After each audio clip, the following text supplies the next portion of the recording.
The threat is there, so we will remain vigilant. What Al-Shabaab is trying to do is to complete their morphing into a proper guerrilla force.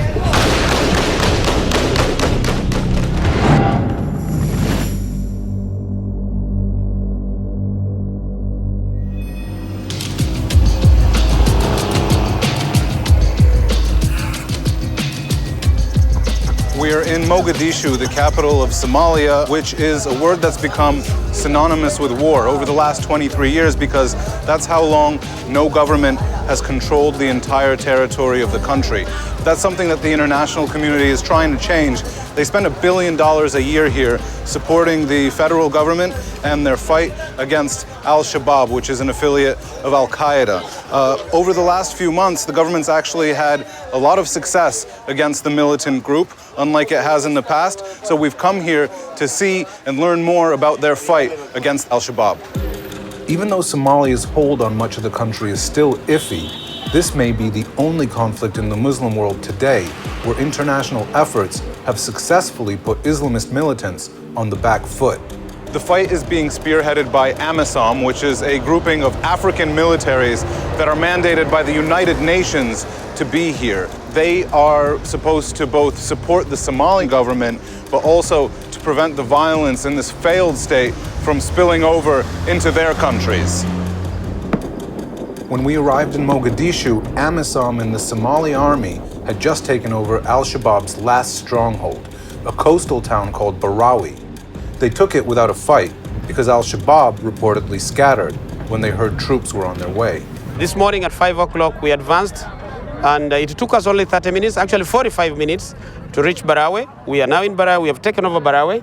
This specific field, the ground here, is the exact ground where Al-Shabaab used to conduct its execution. The execution of those they think we are going against the Sharia law. When the soldiers moved into Barawi for the first time in over 2 decades, the governor came out onto the main square to get his hair cut, keeping a promise he'd made if he was ever able to set foot in the city. This is the first time that the youth of Barawi have ever seen government officials. If any soldier of AMISOM and SNS steal your property, we shall kill him. AMISOM has come to make your children go to school, to make your wives get good treatment in hospitals. The attack on Barawi has been long in the making. AMISOM and Somali forces had to push through another Al-Shabaab stronghold called Kuryuli back in March, just to open the road leading south. The United States has carried out at least 2 operations in Barawi since 2013. The first targeted Ikrima, the man thought to be the mastermind behind last year's Westgate shopping mall attack in Nairobi, Kenya, where 67 people were killed.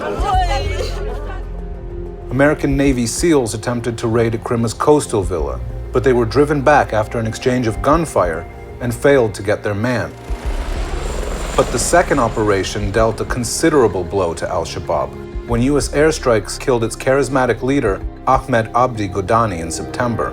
This operation was a direct strike against the Al-Shabaab network, specifically the group's leader. That dealt a major blow, and probably the organization after him is going to struggle to remain as a cohesive entity. When the Somali government managed to regain control of Mogadishu 3 years ago, it marked a crucial turning point in the battle against Al-Shabaab. dagaalka halka kan lagu yimid ama goobtan lagu qabsaday ilaa Darmooley ma ahayn dagaal iska yaaca ma ahayn wuxuu ahaa dagaal istaraatiijigaas wuxuu ku dhisnaa inaanu meesha goobaha shacabka shabaab. But as Somalia shores up key territory, Al-Shabaab has changed its strategy, relying more on guerrilla tactics that are harder for a conventional force like AMISOM to counter. I mean, the fighting model really that they're now taking in the last 3 years is to move away from organized conventional groups into very small cells that can carry out hit-and-run attacks, suicide attacks, targeted assassinations, and so on. And they've done that with some success since the beginning of this year. They've killed 5 members of parliament, and there were a number of suicide bombings. They've attacked the presidential palace twice since the beginning of this year. They've attacked the high court once. They've attacked the parliament. all three branches of government. They've attacked the UN compound. They've attacked the Turkish embassy. All of that in this year. These repeated successful attacks run counter to the image the Somali government is trying to present. We dropped in on the Prime Minister at a press conference where he was announcing the defeat of al-Shabaab in Barawi. Are you concerned that because al-Shabaab have given up a lot of territory without a fight, that they're going to just regroup and then attack your forces and make it difficult to hold that territory? We know the core al-Shabaab will not give up until they are forced to give up. We will stay vigilant, and we are aware of these tactics that they will play. Do you expect retaliation from al-Shabaab for your latest push into their territory? Well, we always expect Shabaab responses and Shabaab enmity. You don't think they'll be able to muster a massive response, an attack on the capital or other areas that you've only recently taken over and not fortified? What we know is their abilities to strike have significantly gone down. You know, these are people on the run. That doesn't mean that the threat is not there. The threat is there because there are cells, maybe sleeping cells in, you know, the vicinities of Mogadishu. So we will remain vigilant. In addition to that threat, the Somali government faces the challenge of establishing a rule of law in Barawi, something that until very recently had been handled entirely by al-Shabaab. Al-Shabaab continues to offer better governance in the areas they control, despite the fact that they are exceptionally brutal. But as long as you don't challenge them politically, to live under them is not really horrendous as it may come to seem. Of course, if they convict you of adultery, they can stone you to death, which they have done numerously, and that's very brutal. But the fact of the matter is that compared to their rivals, they seem to govern better. I think the Somali government deserves some credit for defeating al-Shabaab from major towns in Somalia. There are strong signs showing that this country is now recovering from 20-something years of fighting. And what we see right now is buildings all over the place.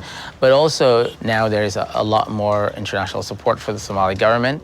That success is based on what appears to be progress in the war against al-Shabaab. But al-Shabaab may merely be changing.